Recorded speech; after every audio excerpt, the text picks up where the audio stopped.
Ang hirap bitawan ng taong hindi naman talaga kailanman humawak. Akala natin basta sinabi nating tama na, gagaan na, luluwag na, matatapos na. Pero bakit ganun? Ilang buwan na ang lumipas, pero parang ikaw pa rin yung naiwan. Hindi naman na kayo nag-uusap. Wala nang kamusta. Wala na ring balak bumalik. Pero tuwing tatahimik ang gabi, nandun pa rin yung bigat. Minsan kasi, hindi lang tao ang binibitawan. Kasama rin doon yung mga planong hindi natuloy, yung mga pangarap na sabay niyong binuo, at yung sarili mong kaligayahan na nakadepende na sa presensya nila.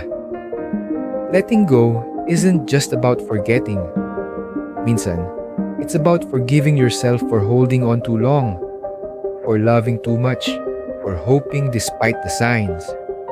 At sa huli, para na ring pagbitaw sa ideya na baka sakali.